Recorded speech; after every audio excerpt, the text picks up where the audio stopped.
Shalom Bapak Ibu Saudara yang dikasihi Tuhan di dalam Yesus Kristus. Bersyukur sekali kalau saat pagi hari ini kita boleh kembali bersama-sama datang ke hadirat Tuhan, bersama-sama dengan anggota keluarga kita masing-masing di rumah kita dan dalam mezbah keluarga bagi Tuhan. Mari kita mempersiapkan hati, pikiran kita, jiwa roh kita untuk kita bisa mengerti kebenaran firman Tuhan di hari Sabat ini, supaya kita semakin mengerti, semakin paham, dan kita semakin bersyukur kepada Tuhan dalam setiap segala keberadaan kita. Mari kita bersatu di dalam doa, kiranya kasih setia Tuhan Yesus memberkati kita. Mari satu dalam doa. Bapa Surgawi, kami bersyukur kepadamu Tuhan, karena kemurahan-Mu, karena kebaikan dan penyertaan-Mu, kami bisa sampai hari ini, dan itu adalah anugerah yang luar biasa bagi kami. Engkau memelihara kami dengan segala berkat kecukupan dan segala sesuatu. Dan saat ini Tuhan, kami rindu mengerti kebenaran firman Tuhan. Kami mau menangkap setiap pesan firman Tuhan, serta mengklaim janji Tuhan yang akan kami dengarkan menjadi berkat atas kehidupan kami semuanya. Sehingga kami sungguh-sungguh semakin bersandar penuh kepada Tuhan dengan segala iman yang kami miliki. Terima kasih ya Bapa. Kau tolong kami semua beserta dengan seluruh jemaat-Mu Gereja Baptis Indonesia Tanah Mas rindu untuk mendapatkan berkat kebenaran firman Tuhan. Dalam nama Tuhan Yesus Kristus kami berdoa. Haleluya. Amin. Bapak Ibu sedang kasih Tuhan, tanggal 7 ini atau hari ini adalah minggu pertama di bulan Juni. Dan ini adalah waktunya bagi kita untuk kita harus bersiap, tetap semangat di dalam menjalani kehidupan ini. Ya, sampai dengan hari ini kita belum tahu apa yang harus kita kerjakan hari Minggu depan. Meskipun ada beberapa tempat atau banyak tempat di wilayah Indonesia ini yang sudah diperbolehkan ibadah di gereja, tetapi kita menunggu hari ini nanti, kita menunggu keputusan dari pemerintah Kota Semarang akan apa yang akan dilakukan. Kalau memang diberlakukan new normal, berarti minggu depan kita boleh bersama-sama bisa beribadah di gereja dengan segala peraturan atau protokol yang harus kita lakukan. Kita patut terus berdoa dan berserah kepada Tuhan supaya kita juga bisa melengkapi setiap segala protokol kesehatan yang harus kita persiapkan, dan begitu pula Tuhan Yesus memberkati kita dengan kesehatan supaya kita tetap bisa beraktivitas melayani dengan penuh sukacita. Bapak Ibu sedang kasih Tuhan, mari kita buka Alkitab kita dengan kita belajar firman Tuhan supaya kita mampu menjalani kehidupan ini dengan baik. Dibuka dalam Habakuk pasal yang ketiga ayat 17 sampai yang ke-19. Mari kita bersama-sama buka kitab Habakuk pasal yang ketiga ayat 17 sampai yang ke-19. Saya akan membacakan untuk kita semua, Bapak Ibu Saudara menyimaknya. Demikian firman Tuhan. Sekalipun pohon ara tidak berbunga, pohon anggur tidak berbuah, hasil pohon zaitun mengecewakan, sekalipun ladang-ladang tidak menghasilkan bahan makanan, kambing domba terhalau dari kurungan, dan tidak ada lembu sapi dalam kandang, namun aku akan bersorak-sorak dalam Tuhan, beria-ria di dalam Allah yang menyelamatkan aku. Allah Tuhanku itu kekuatanku. Ia membuat kakiku seperti kaki rusa. Ia membiarkan aku berjejak di bukit-bukitku. Amin. Bapak Ibu sedang kasih Tuhan, di minggu pertama bulan Juni ini dan selama bulan Juni ini kita mempunyai tema khusus, yaitu siap menghadapi tantangan. Jadi selama sebulan ini kita akan belajar bagaimana kesiapan kita menghadapi tantangan. Dan untuk hari ini temanya adalah mekar di masa sukar. Saya ulangi, tema atau judul khotbah saya pada saat pagi hari ini adalah mekar di masa yang sukar. Apakah saat ini masa-masa yang sukar? Ya, semua orang mengeluhkan itu semuanya. Bahkan perekonomian negeri ini juga mengalami kesulitan karena efek dari pandemi corona ini. Tetapi di dalam Tuhan, dalam segala situasi apapun, kita patut bersyukur kepada Tuhan karena apapun kondisinya kita tetap bisa bertahan bahkan mekar di saat yang sukar seperti sekarang ini. Di dalam Habakuk pasal yang ketiga ayat 17 sampai yang ke-19 di sini dijelaskan begitu luar biasa karya kasih Tuhan di dalam kehidupan orang percaya.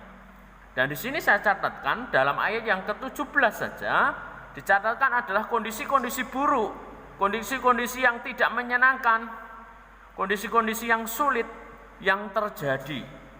Yang pertama di sini dikatakan pohon ara tidak berbunga. Pohon anggur tidak berbuah. Pohon zaitun hasilnya mengecewakan. Ladang tidak menghasilkan bahan makanan. Kambing domba terhalau dari kurungan, tidak ada lembu sapi dalam kandang. Ini adalah segala sesuatu yang dibutuhkan setiap manusia. Kalau kita bicara pohon ara, pohon anggur, dan pohon zaitun, ini adalah tanaman yang ditanam tidak dalam jangka waktu yang pendek. Artinya apa? Hasilnya tidak bisa dipetik dalam jangka waktu yang pendek. Perlu waktu lebih panjang daripada padi atau tanaman-tanaman untuk bahan makanan sehari-hari. Bapak Ibu Saudara yang dikasihi Tuhan, pohon ara, pohon anggur, pohon zaitun di sini berbicara soal segala sesuatu yang sudah kita lakukan beberapa waktu lamanya yang lalu dan kita tinggal menunggu hasilnya. Dan hasilnya di sini semuanya mengecewakan. Pohon ara tidak berbunga, pohon anggur tidak berbuah, pohon zaitun hasilnya mengecewakan. Ini berbicara soal apa? Saat ini mungkin kita sudah bekerja, atau mungkin kita sebagai karyawan, atau kita sedang berusaha dalam segala sesuatu atau berwira swasta. Itu semua sudah kita kerjakan sudah sekian tahun lamanya. Tapi kenapa keadaannya seakan-akan tidak pernah mendapatkan keuntungan, ataupun tidak ada keberhasilan, atau hasilnya tidak bisa dinikmati. Nah, ini adalah situasi yang kita harus pahami.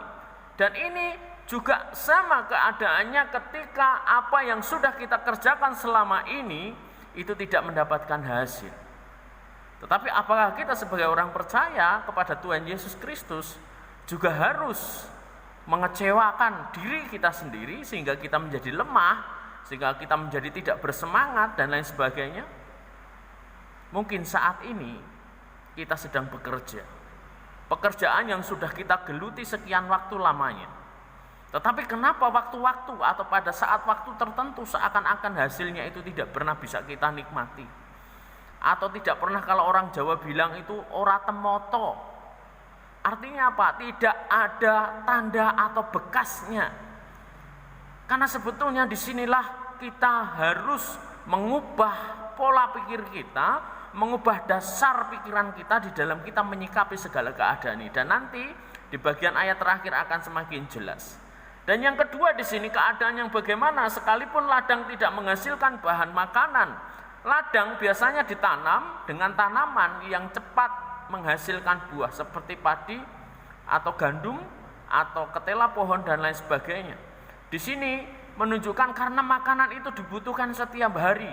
Kalau menunggunya terlalu lama akan kesulitan tentunya. Tetapi di sini dikatakan tidak menghasilkan bahan makanan. Ini berbicara soal apa, saudara? Soal cara hidup kita di dalam kita mengusahakan apa yang Tuhan berikan. Seringkali orang percaya atau orang Kristen di sini menanam segala sesuatu bukan dari benih yang baik, bukan dari benih yang berasal daripada Allah, bukan dari benih yang kita minta kepada Tuhan dan kita dipercaya oleh Tuhan untuk bisa memakai atau menanam, mengelola benih itu dengan baik. Benih itu apa? Ketika kita mengingat akan setiap berkat Tuhan setiap hari dan kita mengembalikannya sebagai persembahan yang bisa kita berikan sebagai syukur kita.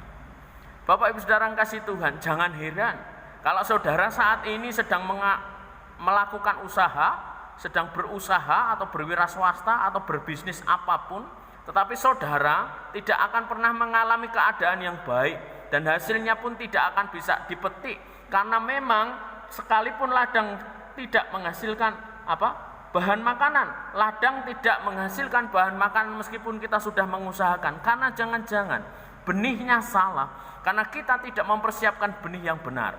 Benih yang benar adalah benih yang dari Tuhan, dan benih yang dari Tuhan adalah pemberian daripada Allah.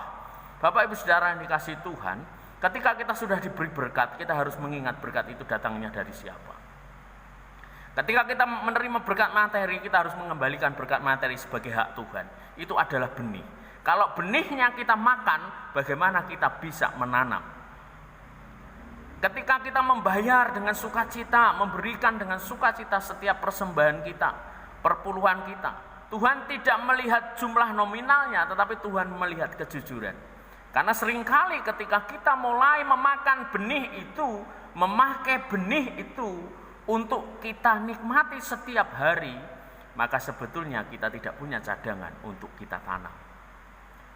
Di sini berbicara soal seperti itu. Mengerti? Dalam hal ini, puji Tuhan. Saya percaya bahwa kita senantiasa diberkati oleh Tuhan. Karena Tuhan meminta kejujuran, maka benih yang akan Tuhan sediakan. Jadi, dalam hal ini kita perlu mengevaluasi mengapa bisnis kita, wira swasta kita seakan-akan tidak ada hasilnya. Meskipun tanahnya baik, peluangnya baik, tetapi benih yang kita tanam bukan benih yang dari Tuhan.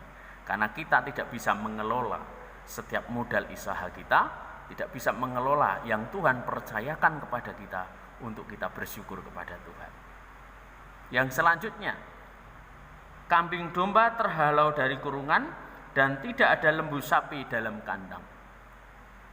Ini berbicara soal ternak. Ternak berhubungan dengan apa? Dengan segala sesuatu yang membuat kita ini mendapatkan berkat lebih atau gizi lebih di dalam kehidupan kita.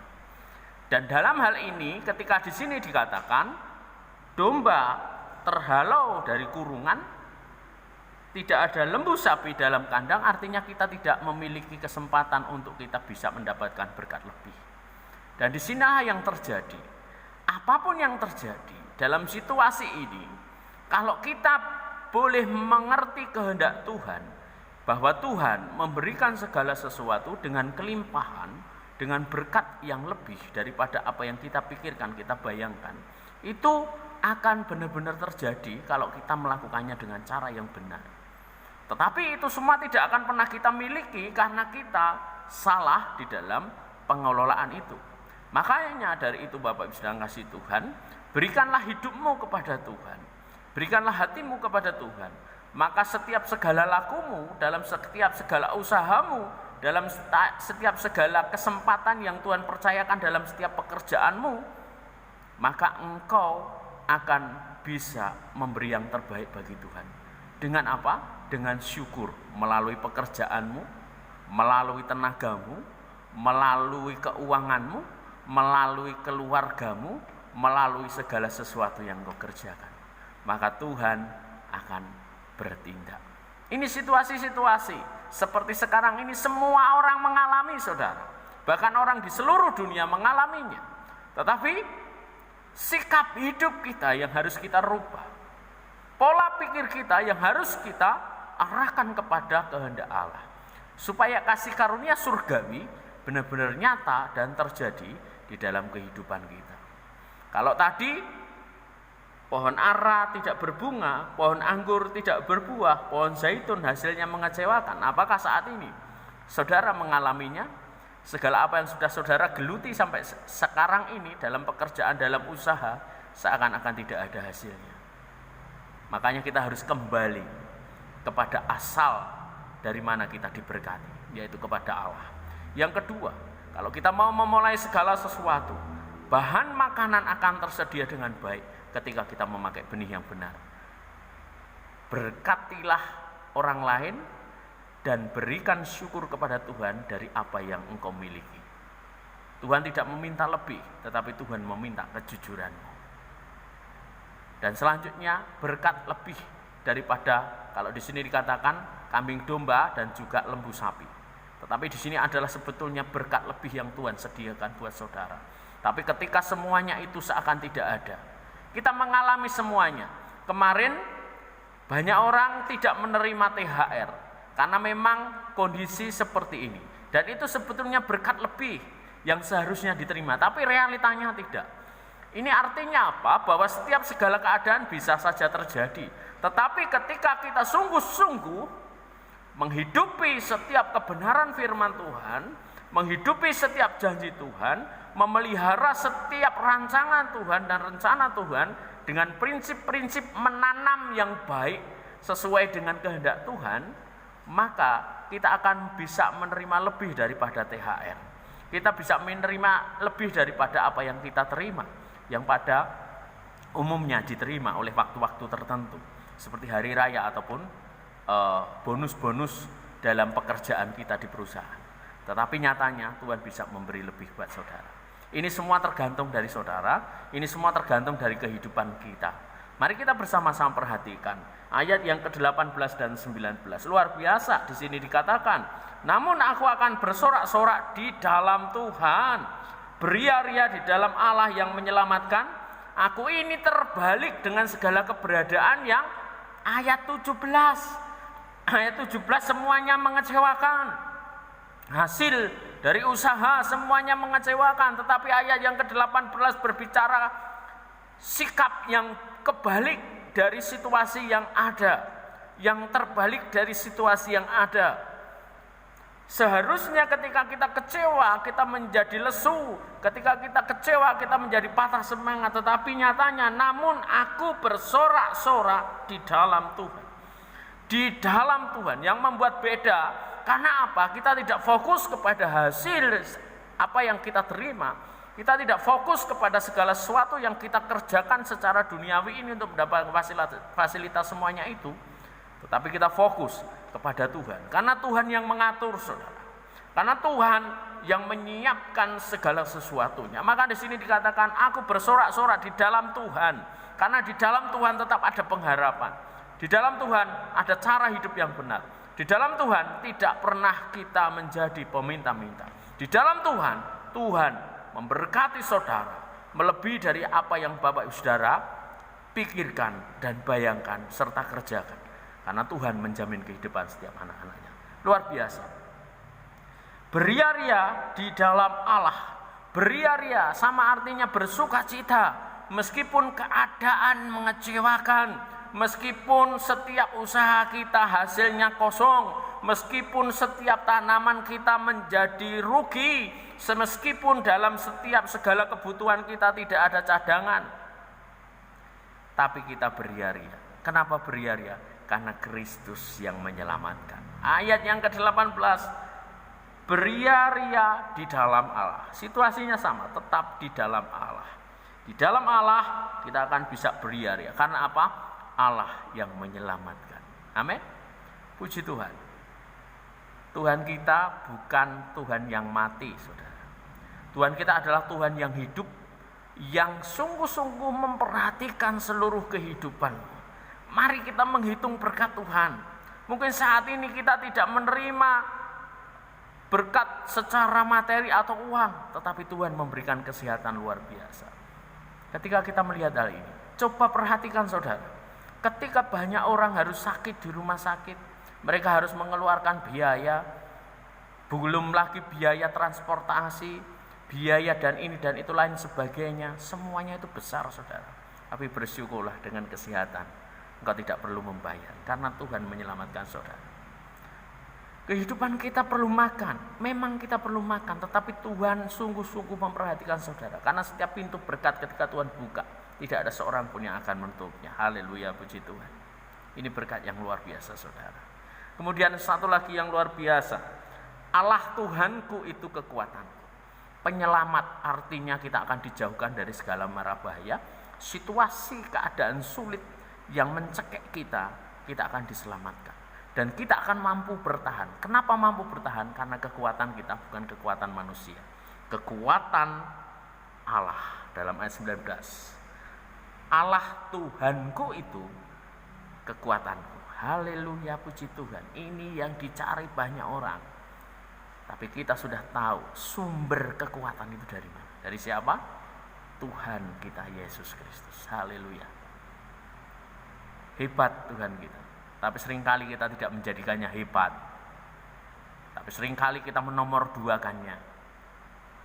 Tuhan kita luar biasa, memang luar biasa. Mungkin dalam ucapan lidah kita mengatakan Tuhanku luar biasa.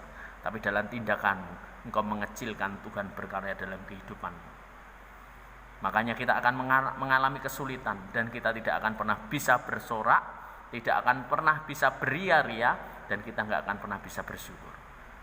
Karena ketika orang yang bersyukur, dia sadar bahwa hidupnya adalah pemberian Tuhan, bahwa pekerjaannya itu adalah pemberian Tuhan, bahwa setiap gaji yang diterima itu adalah pemberian Tuhan, setiap hasil dari usaha, wira swasta, dan lain sebagainya itu adalah pemberian Tuhan. Dia tahu bahwa karena itu pemberian Tuhan, dia harus mengembalikan yang terbaik bagi Tuhan. Dan dia harus bersyukur atas itu semua.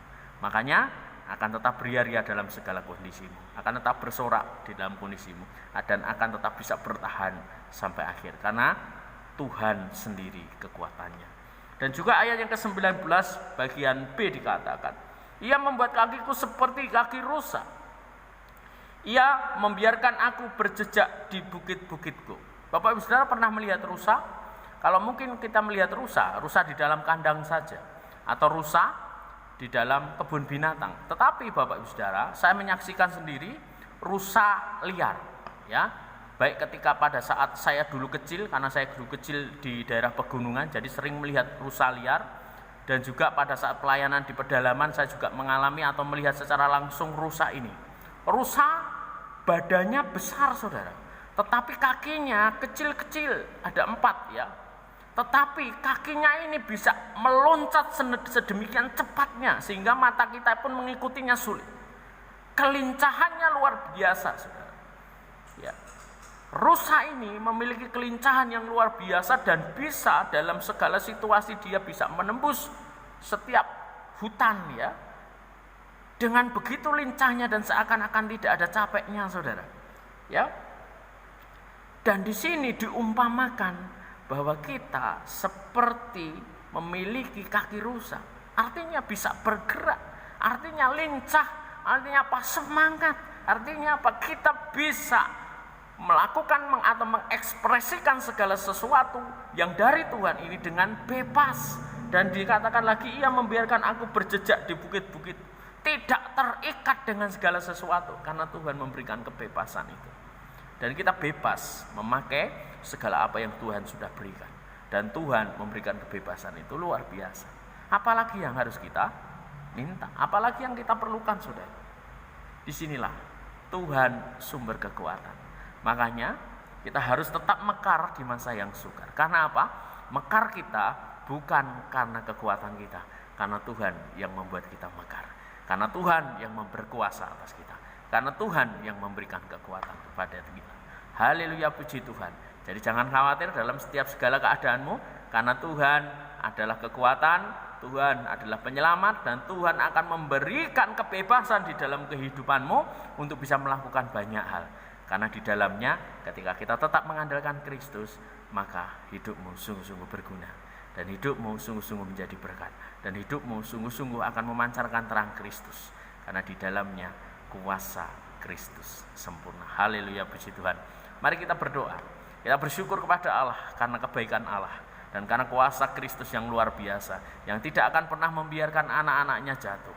Yang tidak akan pernah mungkin membiarkan setiap anak-anaknya jatuh sampai tergeletak. Dan Tuhan menyediakan berkat buat saudara, sehingga saudara tetap bisa mekar meskipun di masa yang sukar. Amin. Mari kita berdoa. Bapa Surgawi, kami bersyukur kepadamu atas setiap kebaikan, karena Engkau begitu luar biasa, begitu mengasihi kami. Dan saat ini Tuhan, kami berserah sepenuhnya kepadamu, supaya Tuhan sungguh-sungguh Tuhan menjadikan kehidupan kami bermakna. Kami tetap bisa semangat, kami tetap bisa bersorak-sorak, kami tetap bisa beria-ria, karena Tuhan adalah kekuatan dan penyelamat kami. Kami bersyukur dalam segala situasi yang sulit secara ekonomi, secara jasmani, dan secara sosial saat ini Tuhan, yang kami hadapi mungkin masing-masing dari kami berbeda, tapi kami bersyukur punya Allah yang hidup, yang seperti Engkau. Ajari kami Tuhan untuk kami bisa mengelola setiap apa yang Tuhan percayakan kepada kami, dan kami bisa memakai benih yang daripadamu, sehingga hasilnya tidak mengecewakan. Kami bersyukur atas janji-Mu, dan kami siap menghadapi tantangan untuk terus kita bertahan dan mau Tuhan berjuang ke depan bersama dengan kuasa-Mu. Terima kasih Tuhan, inilah doa kami, berkati seluruh jemaat-Mu untuk bisa menangkap pesan Tuhan ini dan janji Tuhan ini, sehingga kehidupannya sungguh-sungguh diberkati. Terima kasih Bapa. Hanya di dalam nama Tuhan Yesus Kristus kami berdoa. Haleluya. Amin. Bapak Ibu sedang kasih Tuhan, bersyukur atas semua yang sudah Tuhan berikan kepada kita. Ingat, tetap andalkan Tuhan, dan jangan lupa berdoa dan terus berdoa, khususnya untuk Kota Semarang, supaya kita bisa kembali beribadah di minggu depan ataupun waktu yang selanjutnya kita belum tahu. Percayalah kepada Tuhan, maka Tuhan akan membuka pintu berkat bagimu. Haleluya, puji Tuhan. Tuhan Yesus memberkati kita semuanya. Terpujilah nama Tuhan. Amin.